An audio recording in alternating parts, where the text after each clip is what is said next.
Was that the thing Tomes helped to build?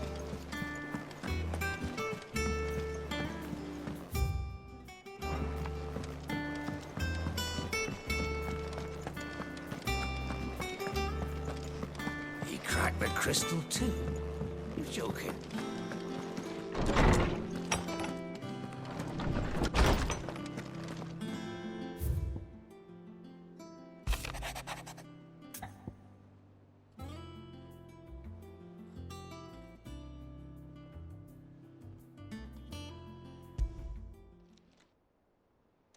Hopefully it's nothing. But I should speak to Blackthorn just in case.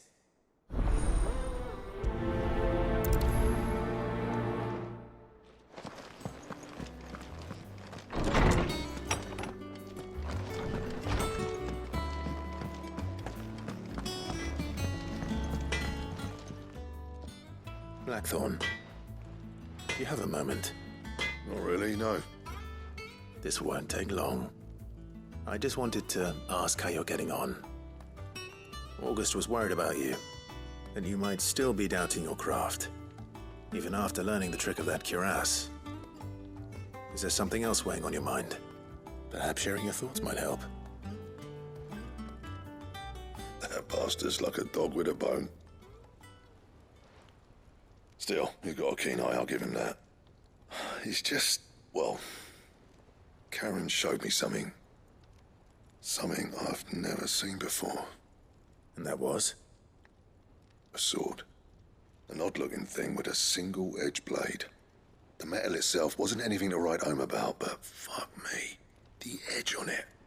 You could slice a man clean in two with a weapon like that, and he'd be halfway home before he even realized he'd been cut. So that's what's troubling you? Nah. Not troubling me exactly. More distracting. Can't stop thinking, how do you get an edge that sharp? It's driving me mad. And if you knew how to do it, we could arm the curse breakers with even better blades. That's about the size of it, yeah. I'll see what I can find out. Sharper swords are always welcome. And we can't have our master blacksmith being distracted. You're a soft touch, you know that. But I can't say I'm not grateful for it. Good luck, eh? Thank you. Let's see what Karen knows about this sword.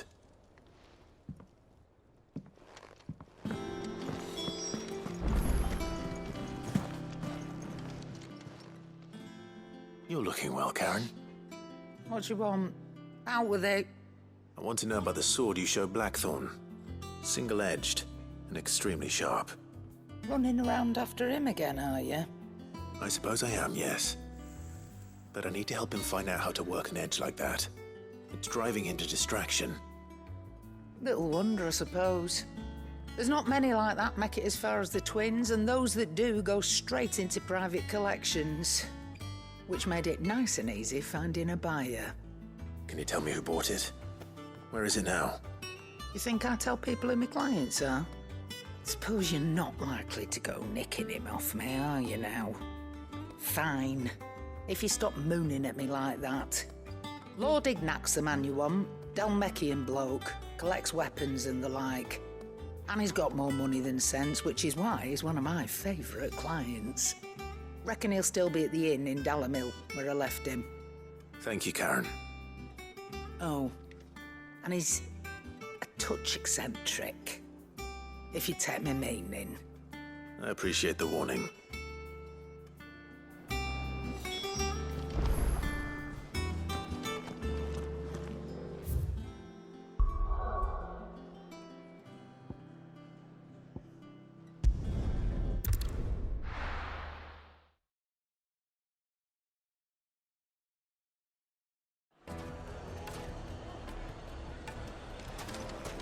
People take notice of wealthy men.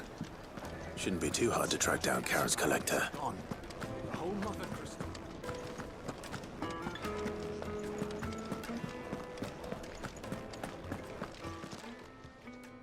My reputation will be ruined!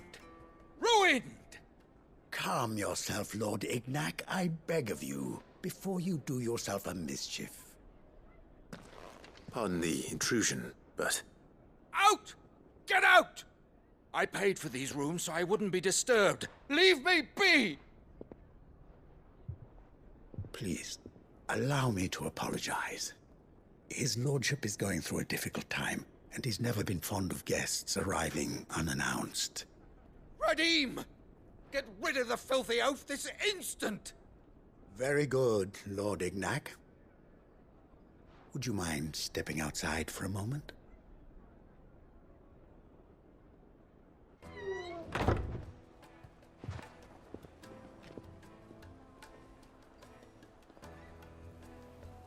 I'm sorry if I've caused you any trouble. That? Oh, no. That's just how his lordship is. Though the morning's events have left him somewhat fractious. He has been dispossessed of his luggage, you see. The thieves also made away with a considerable amount of coin. Coin the innkeeper will soon be keen to collect. I don't suppose a certain blade was among the stolen items. A single-edged sword. It was purchased from a merchant friend of mine. Ah, you know Lady Karen. Yes, I'm afraid it was. Then I'll retrieve Lord Ignac's luggage. But I have one condition. You have but to state it. You are welcome to anything that is within my power to grant. I want an audience with Lord Ignac. A few minutes should be enough. Then I'll be on my way. A condition I would be a fool to refuse. Of course, you shall have your audience. I don't suppose you saw where the thieves went. I did not, no. Though some discreet inquiries made on his lordship's behalf mean that I know where you might find them. The bandit's bed. Every ill-gotten coin in Dalamel is said to pass through that disreputable corner of the Valcroy. And that's where I'm heading. I shall speak to Lord Ignac in your absence, and arrange for an audience upon your triumphant return. That will be very kind of you. Farewell, and best of luck.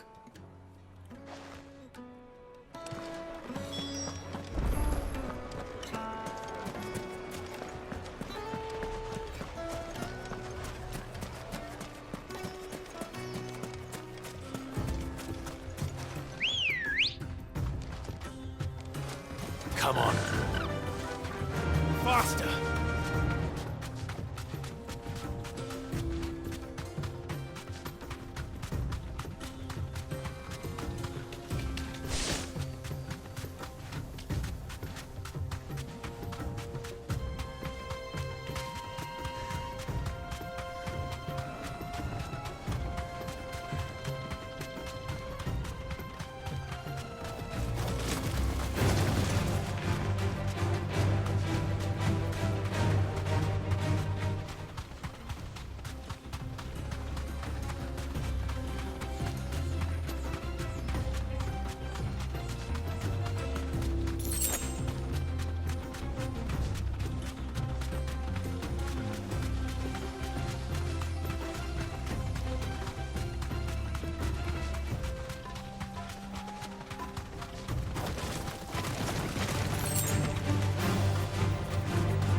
Be safe.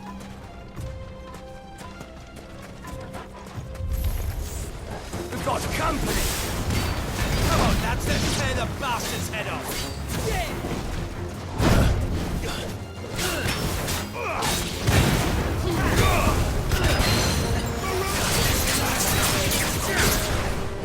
Nice try. To me, blades!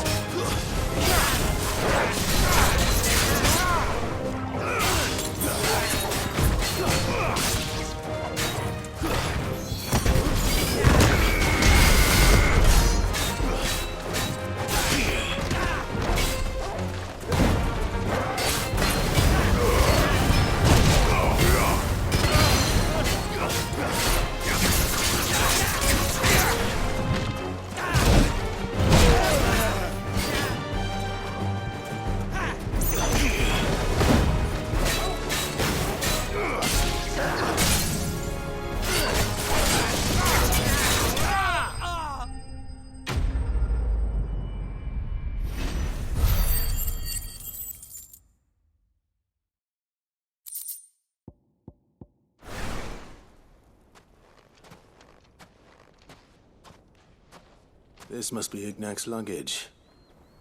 Nothing seems to be damaged. All right. Let's get it back to Dalamel.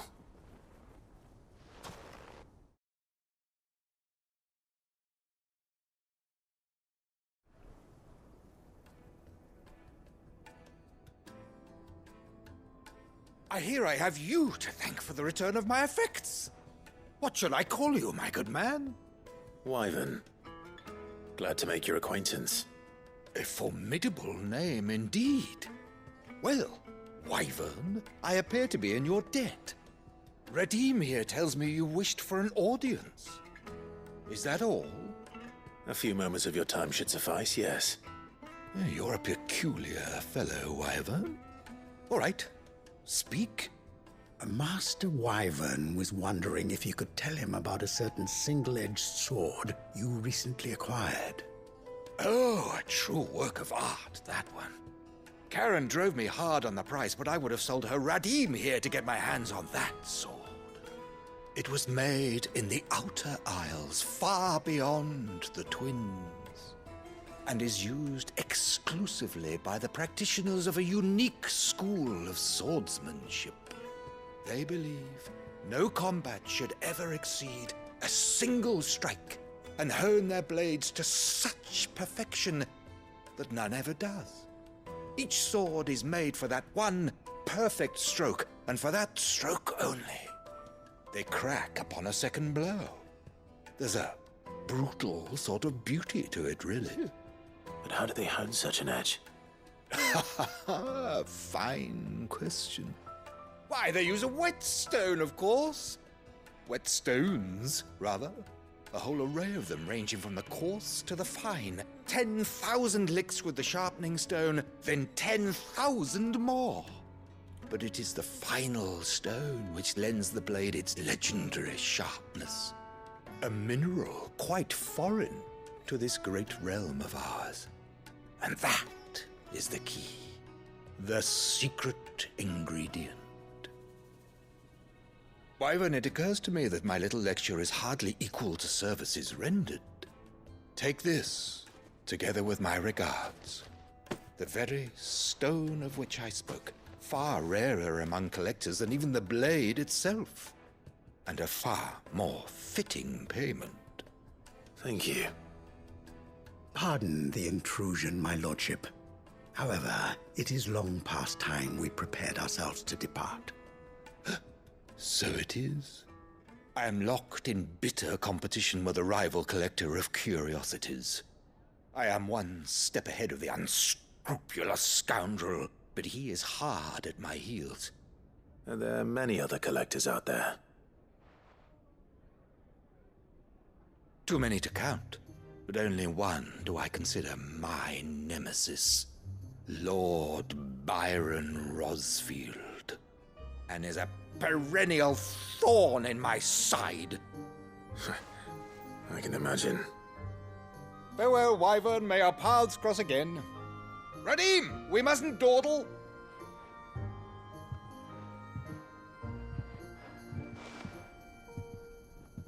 I think his lordship is rather taken with you, Master Wyvern. Thank you again for your assistance. Coming, my lordship. I'll be right there.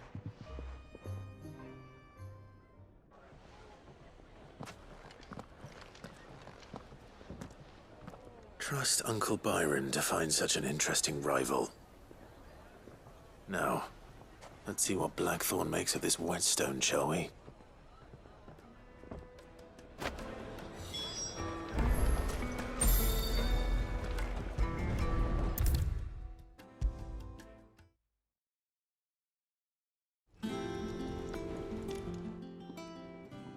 Sorry for the wait, but hopefully you'll agree it was worth it. You learned something about that sword, then? I did better than that.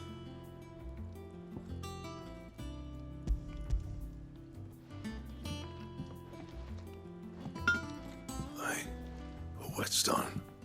Yes, but not one you'll find anywhere in Valisthea.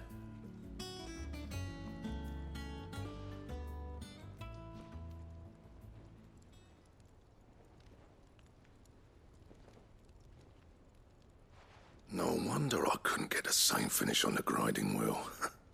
One hit and all done, eh? Might not be so bad if all you ever fought were duels. But good luck on the battlefield. Your second opponent would be your last, no matter how good you were. Even so, is there some way it could be used to give the curse breakers an edge? I think so, yeah.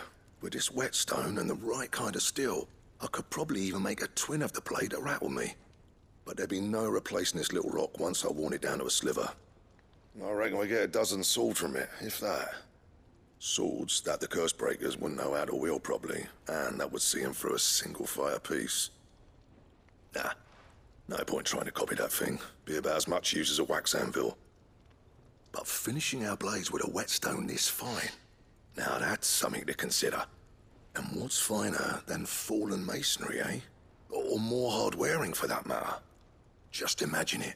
Good Valisthian steel with an edge as sharp as any found in the Outer Isles. I won't make a copy, nah. I'll make something much better. I'm sure the curse breakers will be delighted. Just don't push yourself too hard. Don't you worry about me, sunshine. I've been working day and night since I was half your age, and I'll still be here when you're long gone. Hey, thanks, Clive. I mean it. I owe you one, August too. It's good to know someone's looking out for me. He'll be happy to hear you said that. And I'll see that my debt to you's paid. First new blade I make's got your name on it. You come and find me when you've got the materials. All right. I will.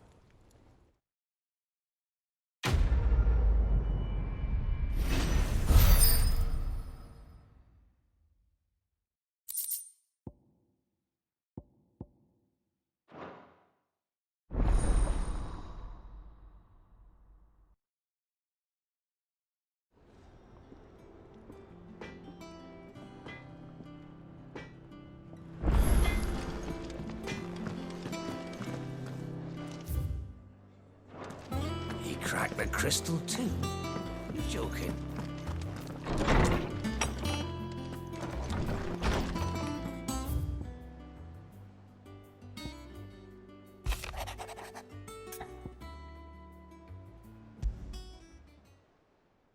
What could be wrong with Torgor? He seemed well enough when I last saw him.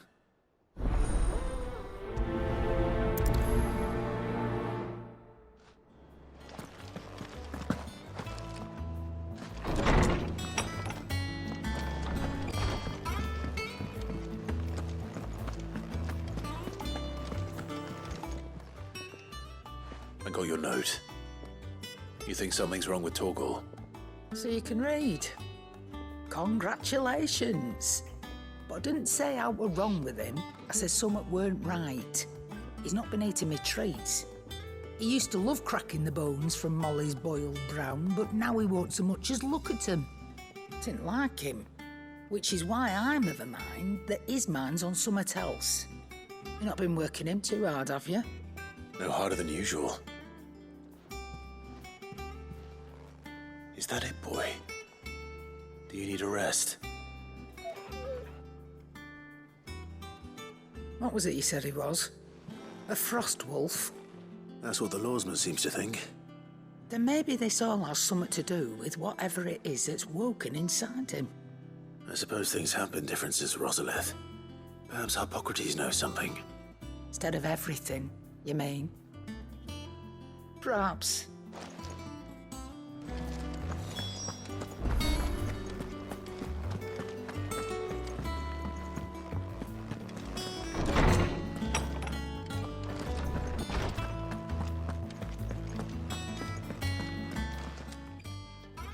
Lawsman, I need to ask you about Torgor. Something's not right with him. He isn't ill, is he? I don't think so. But according to Lady Karen, he seems to have lost his appetite, which is certainly a new development. She says he's hardly been touching his bones of late, and she believes it may have something to do with what happened at Rosalith Castle. I rather think she might be right, though not about his appetite. All canids are instinctively inclined to crack open bones for the rich marrow that resides within, and I see no reason why a frost wolf should be any different. Accordingly, I suspect it is not a lack of appetite that afflicts Torgal, but a surfeit of it. If we assume that his newfound magics require additional nourishment to sustain, it may well be that the bones Lady Karen is accustomed to providing are no longer sufficient. Frostwolves, after all, habitually prey upon far larger animals, whose bones may yield altogether different nutrients. As to where one might find a suitable substitute, some antelopes that graze the meadows of eastern Rosaria have been known to grow to a size more than double that of their lesser cousins. I don't recall ever seeing any that large. And little wonder. The oldest and largest such creatures rarely leave the safety of the highlands for fear of predators. The last elder antelope sighting I recall hearing about took place near Cressida, and that was long before the village was abandoned. Even so, it seems like a good place to start. Good hunting, Clive.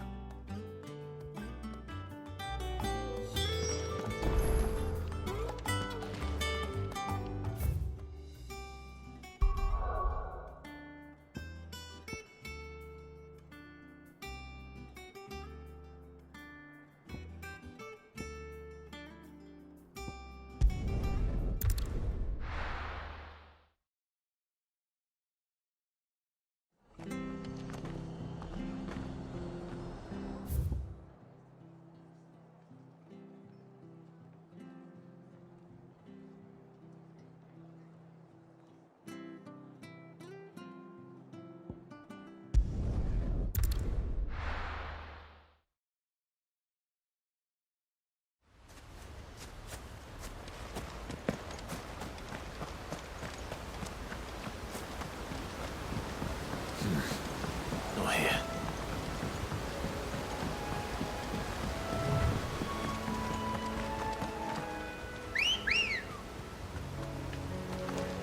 Let's go. Run like the wind.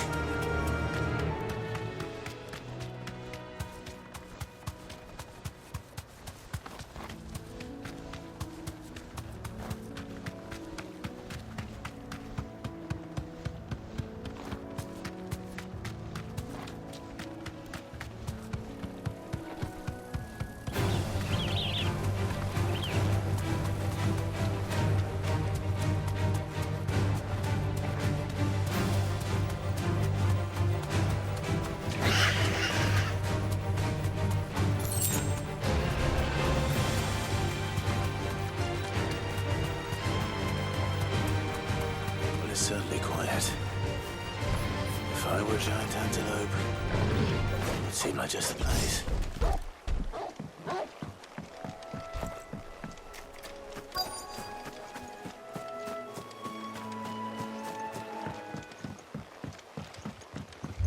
I doubt we'll find one bigger than that.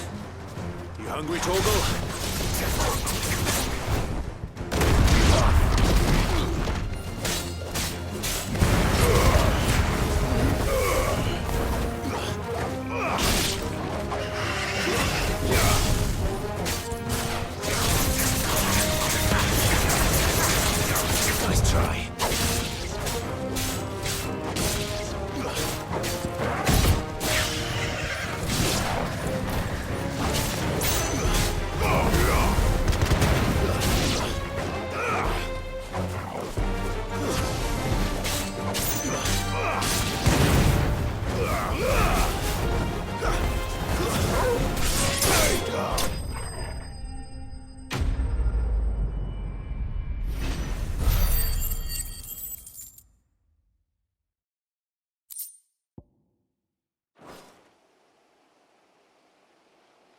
Now,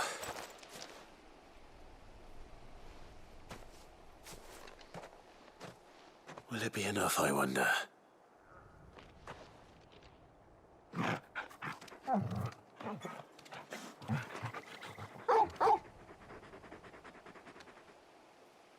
I say that answers my question, which means we owe the lawsman our thanks. You're just a big puppy, aren't you? A very big puppy.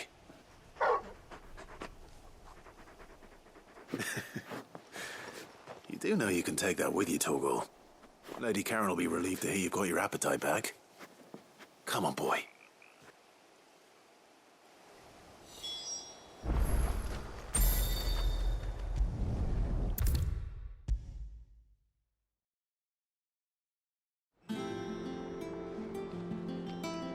I noticed you and Torgal had gone off somewhere.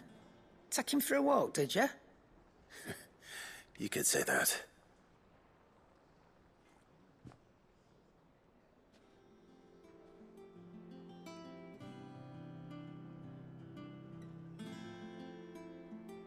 So, Molly's leftovers weren't good enough, eh? That'll teach me for treating you like you're still a pup. All right, no need to shout. Now we know what you're after, I can see about getting some in. Speaking of which, I brought one for later. Can I leave it with you?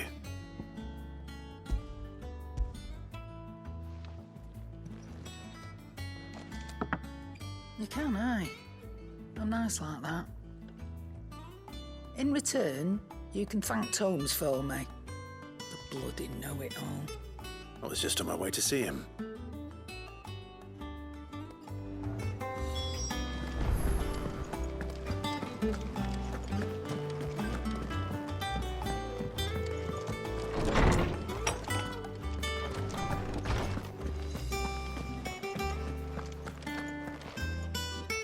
Ah, Clive. Were you able to locate your quarry?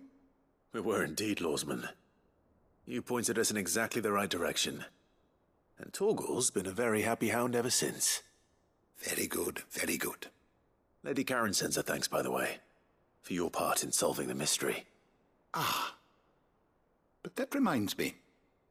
After your last visit, I found myself pondering Torgal's talents. Do you recall our conversation concerning Lady Jill's role in Torgal's transformation? About how she somehow woke the power within him. Precisely that. A reasonable conclusion, I thought, but one which raised certain questions in my mind. You see, the Fenrir of legend served Shiva and Shiva alone. And while the powers attributed to him are certainly impressive, the records imply they are somewhat different in nature to those you described Torgal as having used. What are you suggesting? That Torgal may be the beneficiary of more than one icon's power. Consider that in addition to Lady Jill, he has served as a loyal companion to you, your brother, and even the late Cid. In short, the icons hitherto near at hand, or should I say at paw, have been diverse and plenty, and that number has only grown as the realm's dominance have fallen to your sword. One can but speculate as to how all of this has affected Torgal. He has seemed more fierce of late. And if I am not mistaken, he will grow fiercer still. We are fortunate indeed to be able to count him amongst our allies and not our adversaries. Oh, he's more than an ally. He's a friend.